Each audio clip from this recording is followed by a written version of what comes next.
Welcome to Teams Tuesday, a podcast about mastering the best about what other people have already figured out. Teams Tuesday focuses on insights and lessons that never expire. You will walk away from every episode with actionable insights that help you get better results and be more productive.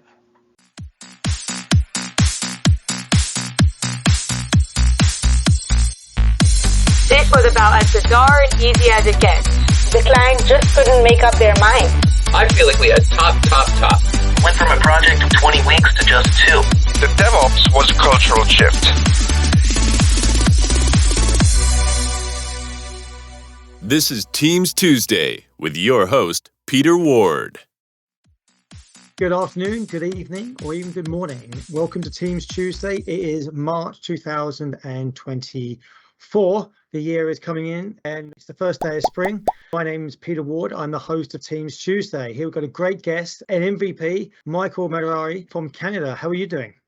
I'm good. Yourself, Peter? How you been? We're both wearing our MVP tops. I did see you briefly last week at the MVP Summit. I know there's NDAs going on here, so you can't say too much, but what were your initial thoughts? It's always great to be at the summit and meet with the engineers and the PG groups. It was great. I think we had some expectations what to expect or what to listen and what to hear about all the cool things.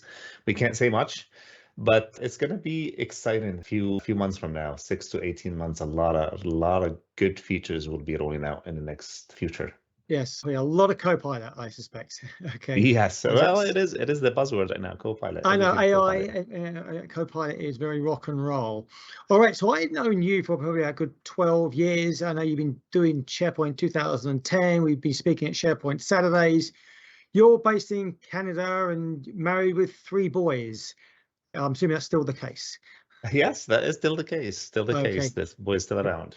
Okay. Now, I also remember you were telling me once that you had an idea of you wanted to become an aviation pilot. I presume you gave up that career and became the exciting world of SharePoint instead of aviation. Well, yes, absolutely. I eventually, before I started my career in IT, computer science, my dream was to be an aviation pilot, and went through a whole process, and I came short. Back in the days, if you had to wear glasses, you could not become a pilot. So that was a big disappointment. And then I went into computer science and then SharePoint in 2001, and the rest is just history. Okay, now was this military or civilian? Civilian. Okay. Yeah. All right. Okay, so you're a Microsoft MVP, and what does a typical day look like for you? Well, as a consultant, so I am a consultant. I work on my own, and I have many clients. So typical day starts with checking all my clients. So I have access to multiple clients, tenants. So checking the teams, responding to emails, always booked with multiple meetings, working on solutions, doing a deployment, doing an issue if there are any issues with any client. Sometimes calls with the Microsoft product group, writing blogs, doing some podcasts, editing. It's busy. It's a really, really busy day. It's typically 10 to 12 hours a day for me. Well, yes. Well, you actually have a podcast, don't you? M365voice.com, isn't it? That is correct. M365voice.com is a podcast that I host with 2 other MVPs, Sarah Hazi and Antonio Mayo. And we just answer questions from the audience. We pick a question and we just answer anything related to M365. Wow. Okay. Do you know the questions in advance or not? Usually not. We pick from a jar, and sometimes if we are low on answers, we just pick a topic ourselves. Right. Okay. All right. Good stuff. Okay. It's fun. And you've been working with SharePoint. Oh my God, you must have been working at 2003, I'm assuming, or something. I got introduced to SharePoint in 2002, working on a 2001 version. So I did one project with 2001, and it was not pretty. It was pretty ugly. It was not fun. But then I dropped it a bit. I did a lot of CMS. So CMS 2002 back then, before both products merged into one in 2007. SharePoint Content Server. It was Content Management Server. Yeah, I remember. 2003 was my first real project in SharePoint. Right. Okay. Sounds good. On that front. Now, tell me about your last project. And was it challenging? I presume it was Teams, I suspect. Yes. So always on multiple projects, but one of the most challenging projects recently, well, not recently, so it was during the pandemic. I have, pandemic hit, And I had a client, I've been working with them for a few years, and they were slowly trying to get into the cloud, but then the pandemic happened and everyone's working from home, and we had to really deploy teams to 22,000 people. The technology was not challenging. It's just making sure that we get everything set up. We had the right governance and right security policies in place. We rolled it out to 22,000 people within a couple of months. That was the challenging part, because we just have to go and make sure that it's installed on every machine. I mean, it's communicated. Everyone is trained about it. We have a whole support staff that they had to go and learn how to troubleshoot teams in case of there is any issue, answering questions. So deploying teams to 22,000 people in 2 months was fun.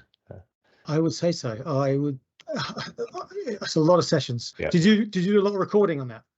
Yes, absolutely. We had to do recordings. We had to put small videos on how to use Teams, small videos on what the best ways to do it, what you cannot do, what can't you do, why not.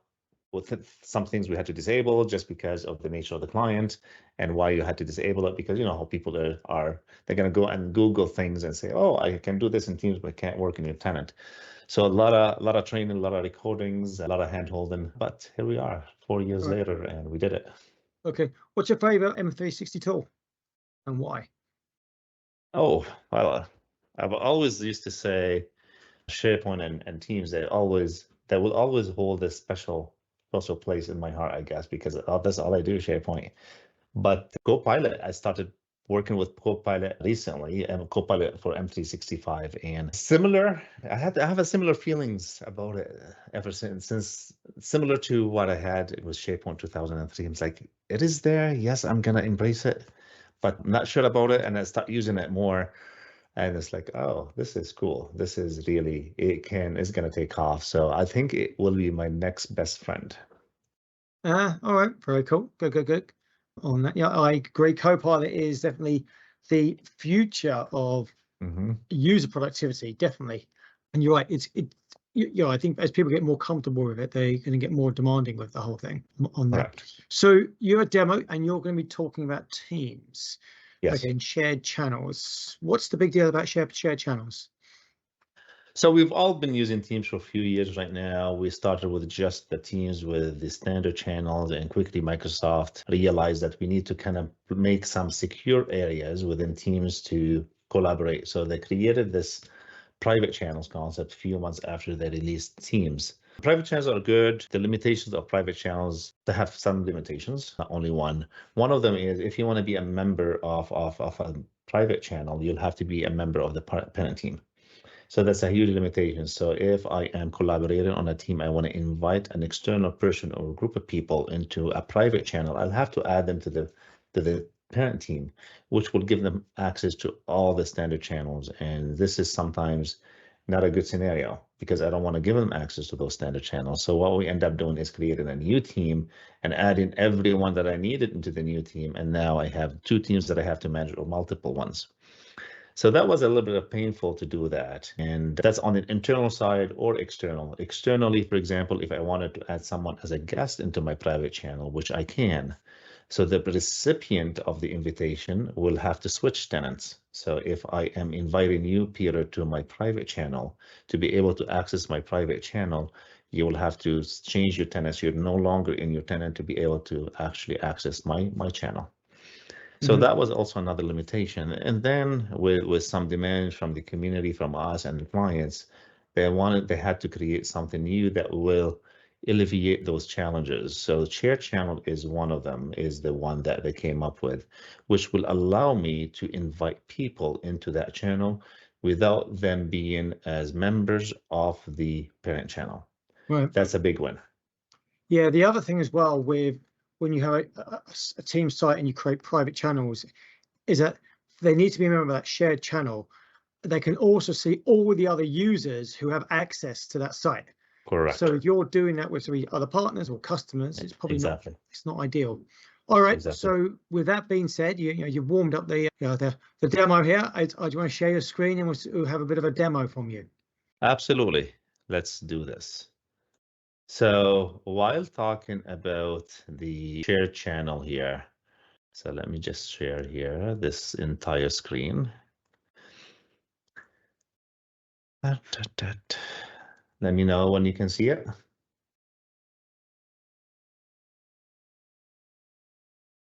You should be able to I see. do see it. Yep. Okay, I see your perfect. Teams. Yep. So one of the advantages of the share channel, and my demo will focus on external collaboration. So external collaboration with a share channel. So when I invite someone, they don't have to switch. They don't have to switch that tenant. They don't have to get out of the actual channel or tenant to be able to go and accept that invitation and collaborate with myself. But before I want to get into this demo, there is some scenarios that you have to configure when you are doing this share channel. If I am doing this collaboration externally with someone, this external collaboration is disabled by default in your Entra ID at the tenant level. So the both global admin will have to enable that external collaboration between the two organizations. It's like a secure handshake between both of them. So if I invite in, for example, Peter to collaborate with myself, then Peter's global admin will have to go and configure my domain to accept the invitation. And I have to also, as a global admin, configure my domain, configure Peter's domain to accept the invitation. So they're gonna have to have that trust between both of them before I can invite anyone to the share channel externally. Internally, we don't have to do that. So let's do this demo quickly here. I'm going to be working with two personas here. So I have my tenant here. This is Mike. I have the Wind Resort project, and I will have also another persona with Megan. I'm going to be inviting Megan at some point to my share channel. So let's go ahead with this one first. If I go and inside my Win project and add a channel, I will have the options to go standard, shared, or private. So I'm gonna go into, call it resources, for example.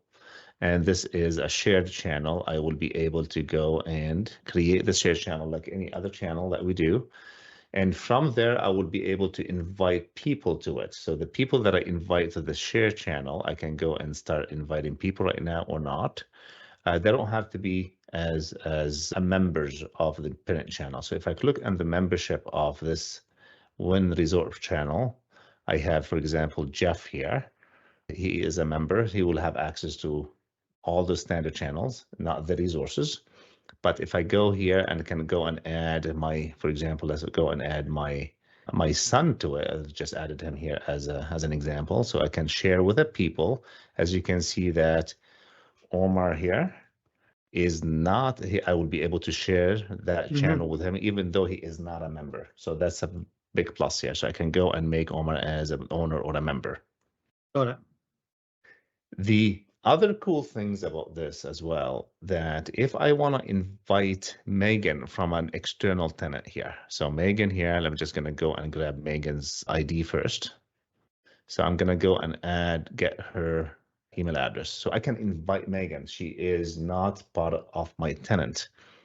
I can go ahead into my channel here, go in there and say share with people. I have three options.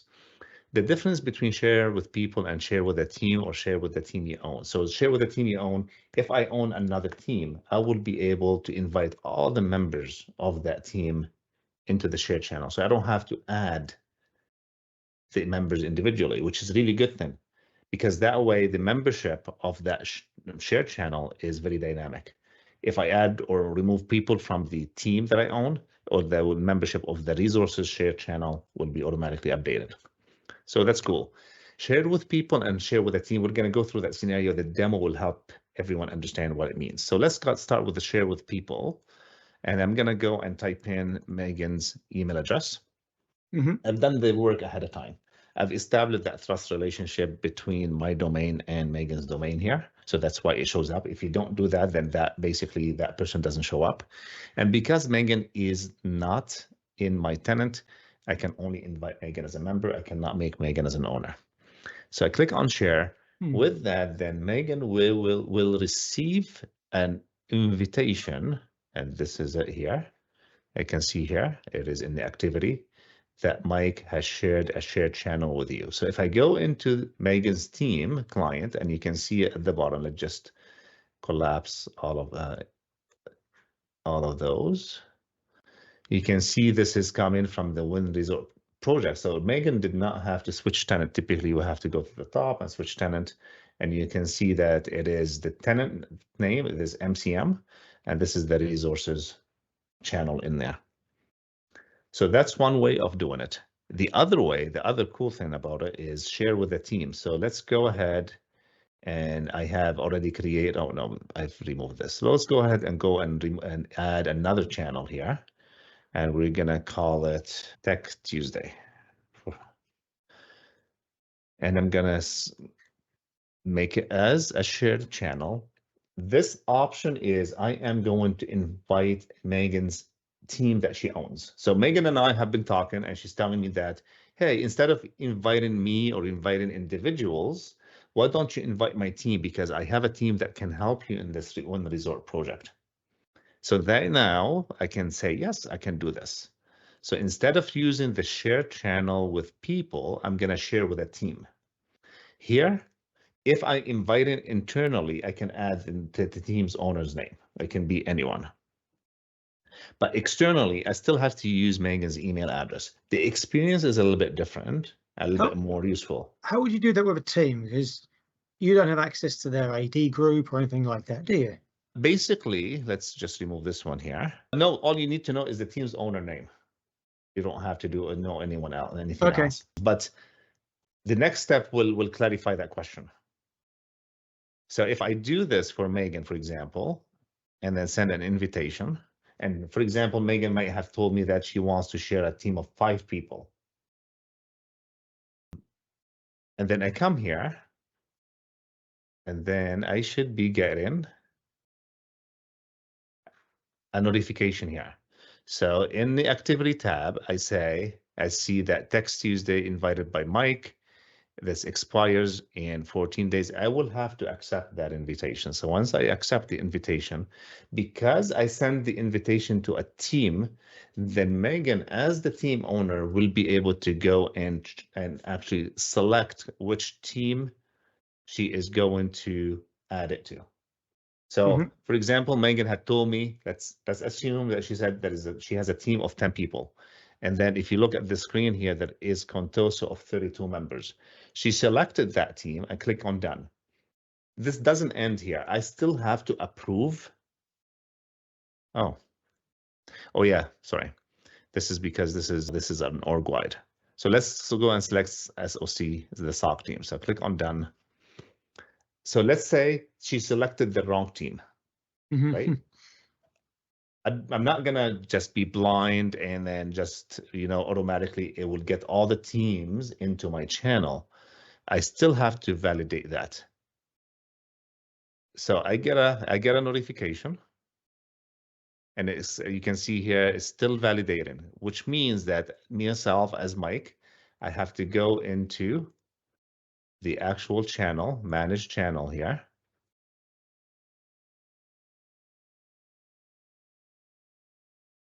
And it should get into sent invites here. I will have to approve that.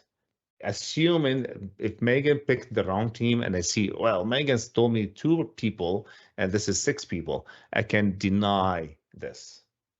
But since I'm gonna go and say, yes, this is the team I want Megan to add to it. So I click on approve. Once I approve it, sometimes it takes 30 seconds. Sometimes it takes an hour or 2 for the members to show up. So when I click on this one here, I will be able at some point it will show me all the members' names here. But sometimes it takes about an hour to show me all the members. Yeah, to pop up. Okay, yeah, I get that. So let's just see if I can go back into settings here, come back. Yeah, it's gonna probably sometimes take some time to update, but it's okay. We can come back, see if it's gonna, one more time, manage channel. Sorry, this one, manage channel. Here we go. So now I can see that it's 6 members. I can click on this and it should show me all the names here. Yes, it does. Yeah, very good. So to be able to do that, as I said, the prerequisite of this is, as a global admin, you will have to be able to enable this. So if you are a global admin, or if you can talk to your global admin as well, you can go into the external identities, cross-tenant access settings. This is where you go and you configure that B2B, we call it the business-to-business cross-tenant collaboration settings. And here, I can go and add the organization. It added, for example, I added myself here as my organization. That is Megan's tenant. I can go and add Microsoft. So let's go here. You just go and add Microsoft.com. Either you know the tenant ID or the domain, it will automatically look it up and you can go and add this. And basically what it says here, we have two things, inbound access and outbound access. Inbound access is inherited automatically from default, which is blocked. Basically here in the inbound access is all about if I allow get an invitation. So I can go to B2B Direct Connect here. I will say customize settings, allow access, applications, allow access and all applications, and save it. Now what I'm saying here, I am going to allow anyone from Microsoft to invite me to their shared channel. The same thing I can do on the outbound access. I can click on B2B Direct Connect and say allow external applications allow, and click on save. It's going to say yes. Are you sure you want to allow external invitation? I'm going to say yes. And now it takes it takes 30 minutes to an hour. Microsoft has to do the same thing for me at this tenant. So that way we can communicate together. Look, a question's come in. Do you have the PowerShell script for this? Yes, we can. Absolutely. Okay, this can be PowerShell. Absolutely. Right. We can do anything with PowerShell. So one thing here, if you want to do, is when you do the actual settings here, you have the option to allow anyone from Microsoft to invite you, or selected users and groups. So you can limit from Microsoft who can add you to a shared channel. So you don't have to be open to everyone. So when you add this, you're going to have to add as an external user or a group ID. So it would be an email address in this case. So you're going to have to specify that. And also you can do that with PowerShell, because if you select this option and you have a lot of users, you don't want to do this manually. So you can do that as PowerShell. You can automatically add them that way. But keep in mind, for global admin, the list here, always keep as a pro tip, keep an Excel spreadsheet of all the users if you select this option. Why is that? Because it's very hard to go if you have a long list. The UI does not give you a good way to kind of find if a user has been added or not. Okay. All right. Okay. Yeah. So you want to know where you are. Okay. Yeah. No, I hear you. And shared channel, like a standard channel, will create a SharePoint site for you. So SharePoint site collection, everything is managed, all the documents inside the SharePoint site collection. If you are creating a shared channel, all the purview compliances and the security settings that you have in your tenant will be applied to the shared channel. It does not matter what the recipient has. If they have none or have a very restricted multiple policies in purview, whether DLP, whether MIP, Microsoft Information Protection, whether retention labels or retention policies, that won't apply to your shared channel, because your shared channel is in your tenant. So it will inherit the settings of your tenant. It will inherit the policies that are set at the team level. So you have a team that is, for example, that has a label for confidential, it will inherit automatically that MIP label as confidential on that shared channel. If you have e-discovery rules that you want to go in and do some searches for messages, it's compliant with e-discovery and legal hold as well. So anything like any regular standard channel, from a compliance perspective, it follows those rules of your tenant only, not the recipient or the invitee to your shared channel. Got it. That's in a nutshell what a shared channel is all about. Okay, now can you do sort of another question's come in? You're doing this with other tenants or someone else with an M365 license. Can you do this with someone with a non-M365 license, like a Gmail, I'm assuming? No, so let me just give you some caveat here. I'm gonna have something Oh, right, here caveats. for Right, you. okay. I'm sure it is. So I just have, so it only works with Entra ID. The shared channel has to have an invitation to an Entra ID account. So they must be on an M365 to be able to access your shared channel. That's the difference between shared channel and the other channels. The other channels, they will have to invite the other recipient as guest, and guest will be added to your Active Directory, to your Entra ID, versus the shared channel, no. So you cannot, in shared channel, you cannot invite the gmail.com, the hotmail.com accounts. It has to be an M365 associated Entra ID account. Got it. All right. And this is a very common question, because if you look at the multiple IDs we have, if I look at this one here, this is basically the differences between the guest access and the external identity for a B2B direct connect, exactly what I just explained before. The difference is, the painful part is, if you are inviting a guest, you're going to have to switch tenant. Your guest will be added to your Entra ID, and at some point you'll have to put some governance to be able to go and do some cleanup and some auditing if that user still needs to exist, that guest user still needs to exist inside your tenant. Versus the external sharing, external identities that don't exist in your Entra ID at all. All right. Okay, got 15 more minutes here, Mike. Anything else? Or are you pretty good? So with that, let's see if we go have some 15 more minutes. I have some things that, like a table of what can you do as team owner versus team member. For example, if you don't have any rules, if you have your team open, you don't have any governance, any member of your standard and private channel will be able to create a channel. They will be able to create a standard channel or a private channel. And that's one of the pitfall as well. As a team owner, if you, Peter, as a member, you will be able to go and create a private channel and not add me. I will not know that exists. I will know if I go to the backend and click on the team settings. Yeah. But you have the capability not to add me as a team owner into the private channel. The shared channel, it is not like that. Only team owners can add channels, shared channels. So shared channels cannot be added by a team member. Okay, yeah, kind of like makes sense, because you owners, because team members should be creating content. Correct. Owners has additional responsibility.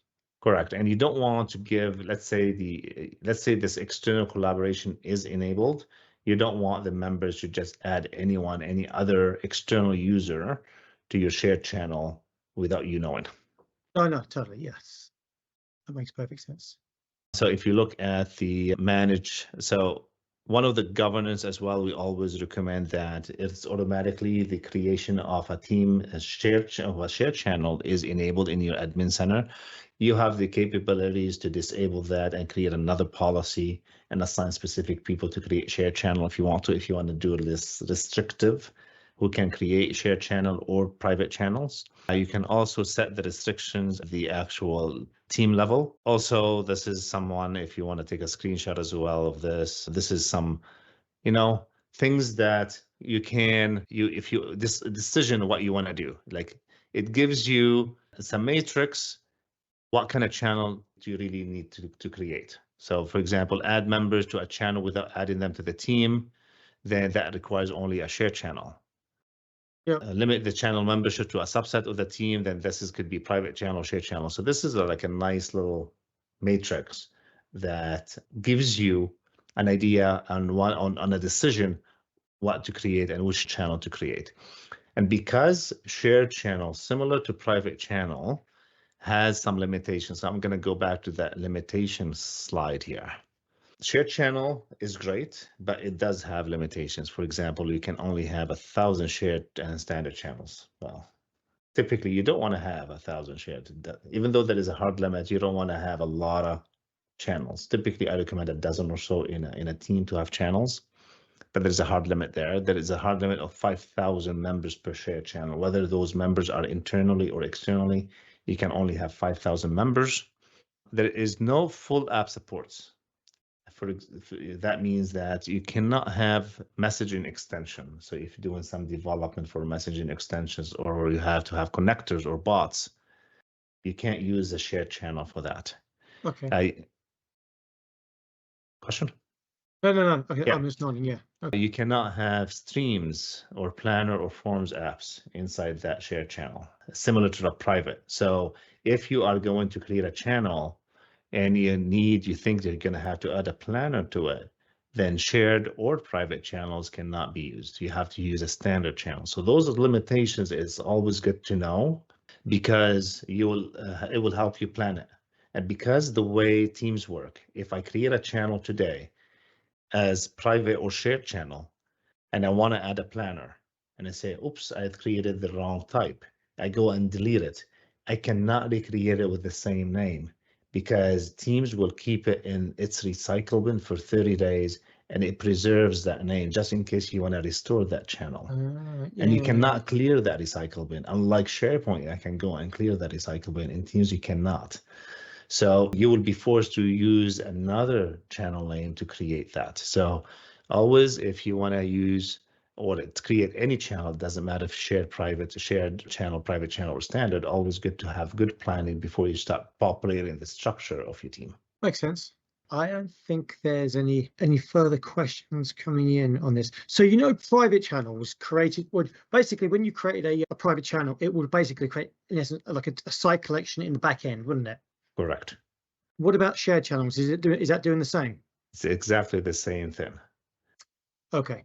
It creates a SharePoint site collection, and it stores the data exactly the same thing as private channel. Got it. All right. Okay. Fair enough. All right, Michael, thank you very much for your time. I'll just do a quick wrap up on this. I put in the chat, I put in your LinkedIn and Twitter features. So a quick wrap up. Your blind spot in knowledge and your pitfalls, Power BI. Well, I suppose you're more of a SharePoint admin person, aren't you? You're not really a Power BI person. Yes, I've never actually explored Power BI at all. I know what Power BI, I can really sell Power BI, I can market Power BI. When it comes to actually doing Power BI, I've never actually taken the time to learn it properly and to do it. Right. Okay. On that. All right. Well, I'm going to wrap up the show. Thank you for your time. And this will be posted on Spotify, SoundCloud, and LinkedIn. All right. Good stuff. And good seeing you last week as well. Okay. Bye-bye. Same here. Thank you. Bye-bye.